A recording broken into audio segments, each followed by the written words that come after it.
EPS pension 9,000 रुपये होगी या नहीं? कर्मचारियों का बड़ा विरोध, सरकार पर बढ़ा दबाव। प्रस्तावना। पेंशन एक महत्वपूर्ण सामाजिक सुरक्षा उपाय है जो कर्मचारियों को उनके रिटायरमेंट के बाद आर्थिक स्थिरता प्रदान करता है। भारत में कर्मचारी पेंशन योजना ईपीएस के तहत पेंशनर्स की संख्या लाखों में है। हाल ही में ईपीएस पेंशनर्स ने न्यूनतम पेंशन को 1,000 से बढ़ाकर 9,000 करने की मांग को लेकर बड़े पैमाने पर विरोध प्रदर्शन किए हैं। वर्तमान में ईपीएस के तहत न्यूनतम पेंशन 1,000 रुपये प्रति माह है, जो 2014 से अपरिवर्तित बनी हुई है। यह राशि वर्तमान में बढ़ती महंगाई और जीवन यापन की उच्च लागत के मद्देनजर अपर्याप्त मानी जा रही है। इस लेख में हम ईपीएस पेंशनर्स की स्थिति, उनकी मांगों और इस मुद्दे पर चल रहे विरोध प्रदर्शनों का विस्तृत विश्लेषण करेंगे। ईपीएस पेंशनर्स की स्थिति। ईपीएस कर्मचारी पेंशन योजना 1995 में स्थापित की गई थी और इसका उद्देश्य संगठित क्षेत्र के श्रमिकों को रिटायरमेंट के बाद नियमित आय प्रदान करना है। वर्तमान में इस योजना के अंतर्गत लगभग 80 लाख पेंशनर्स हैं। ईपीएस का संक्षिप्त विवरण। विशेषता विवरण।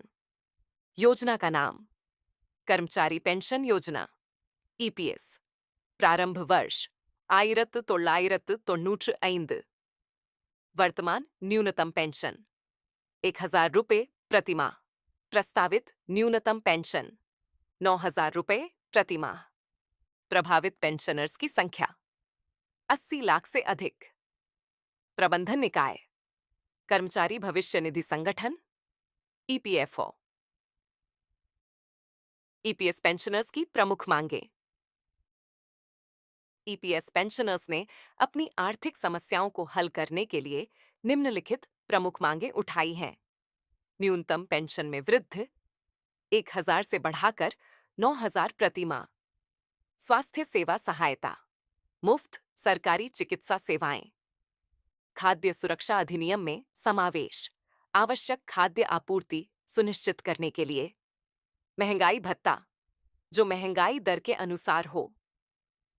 इन मांगों का मुख्य कारण महंगाई और जीवन यापन की बढ़ती लागत है। विरोध प्रदर्शन का कारण। महंगाई दर में लगातार वृद्धि ने पेंशनर्स की जीवन शैली पर गंभीर प्रभाव डाला है। कई वरिष्ठ नागरिकों का कहना है कि 1,000 रुपये की मासिक पेंशन उनके बुनियादी खर्चों को भी पूरा नहीं कर पा रही है। हालिया विरोध प्रदर्शन 18 मार्च 2025 को नासिक में हुए एक बड़े विरोध प्रदर्शन ने इस मुद्दे को फिर से सुर्खियों में ला दिया। इस प्रदर्शन का नेतृत्व रजू देशले ने किया, जो नासिक जिला ईपीएफओ पेंशनर्स संघ के संस्थापक अध्यक्ष हैं। उन्होंने कहा कि हम पिछले 15 वर्षों से सरकार से इस राशि में वृद्धि की मांग कर रहे हैं, लेकिन कोई सुनवाई नहीं हुई। विरोध प्रदर्शन के मुख्य बिंदु। न्यूनतम पेंशन में वृद्धि 1,000 रुपये से 9,000 रुपये। महंगाई भत्ता, जो महंगाई के अनुसार हो। स्वास्थ्य सेवाएं, मुफ्त चिकित्सा सेवाएं। खाद्य सुरक्षा अधिनियम में शामिल होना। सरकार की प्रतिक्रिया। सरकार ने इस मुद्दे पर ध्यान देने का आश्वासन दिया है, लेकिन अभी तक कोई ठोस कदम नहीं उठाए हैं। पहले श्रम मंत्रालय ने न्यूनतम पेंशन को दोगुना करने का प्रस्ताव दिया था, लेकिन वित्त मंत्रालय ने इसे मंजूरी नहीं दी। सरकार द्वारा पूर्व में उठाए गए कदम। 2014 में संशोधन। ईपीएस के तहत न्यूनतम पेंशन को 1,000 रुपये प्रति माह किया गया। 2020 में समीक्षा। सरकार ने पेंशन बढ़ाने पर विचार किया, लेकिन आर्थिक कारणों से निर्णय नहीं लिया गया। 2023 में रिपोर्ट। वित्त मंत्रालय ने सुझाव दिया कि यह वृद्धि सरकारी वित्त पर भारी बोझ डाल सकती है। भविष्य की संभावनाएं।